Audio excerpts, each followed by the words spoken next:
Batman Arkham Trilogy Switch release delayed to December. Earlier this year, developer Rocksteady Studios and Warner Bros. Games revealed that it was bringing its Batman Arkham Trilogy to the Switch this fall. This collection does not include Batman Arkham Origins, a great game which was developed by Gotham Knight studio Warner Bros. Games Montreal. The Batman Arkham Trilogy on the Switch collection was due out this month on October 13th, but now has been delayed to December. More specifically, Batman Arkham Trilogy hit Switch on December 1st. As for why, the team says more time is needed on the development. More time is needed to bring players the best possible experience on Nintendo Switch, Rocksteady's statement on Twitter reads. We apologize to fans who are excited to play this version of the trilogy. Thank you for your patience. In the meantime, check out Arkham Trilogy Switch reveal trailer, and then read Game Informer's reviews of Batman Arkham Asylum, Arkham City, and Arkham Knight. After that, check out the latest Suicide Squad Kill the Justice League trailer, and then read about how Rocksteady delayed it to February. Are you going to check out the Batman Arkham Trilogy on Switch this December? I'm not. Dr. Games 101, have you checked out the Batman games at all or no?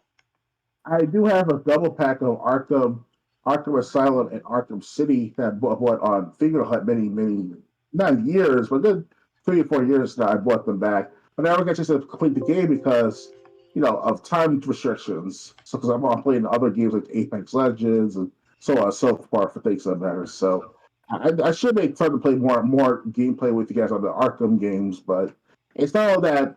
It isn't that great. It's just that Batman was not really my favorite character or favorite franchise to look at for video games.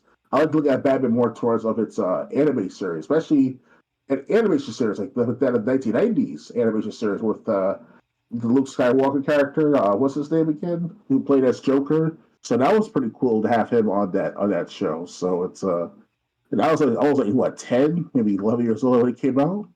So Mm, yeah, so I'm more for Batman for its movies and animation, not for its video games. I will admit that.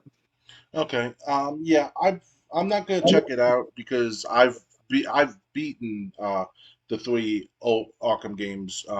Arkham Knight, Arkham not Arkham Knight, Arkham Asylum, Arkham City, and Arkham Origins. I still have Arkham Knight on Xbox One that I Okay. haven't beaten. Um, but yeah, I mean, I understand the game start off slow, but like once you get past the introduction and you get used to the controls and stuff, it actually is a good story. It actually is quite interesting. I just have to say, I don't think you gave it enough time before you formed an opinion on the Arkham games. Um, Don't get me wrong. I still will play the games no matter what. I have enough time, hard drive space, etc., etc.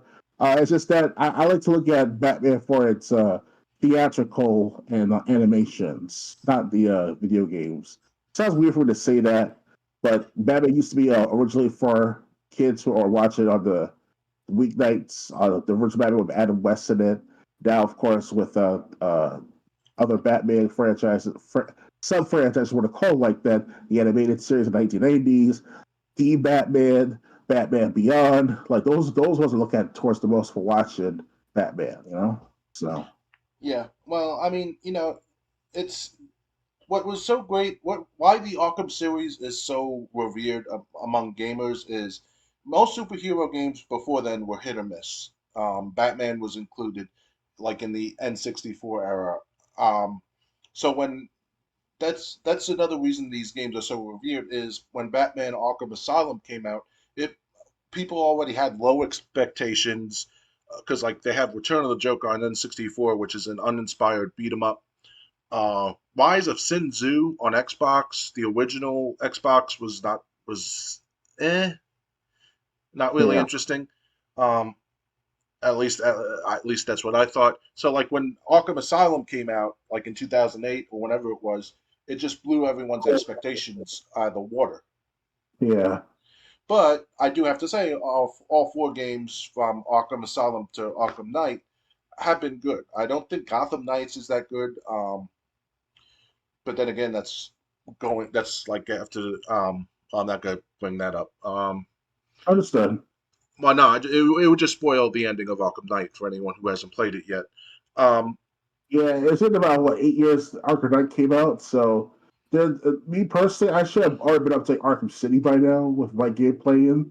But as you can tell, like I said, but reasons of hard drive space and time, 'cause I'm part of tournaments and now for the last year now. So it's not. So it's kind of like that's my stick for the time being until I get more free time. So Right. Yeah. So I mean, it sucks that that if it sucks that it's on Switch that people on Switch have to wait till December 1st.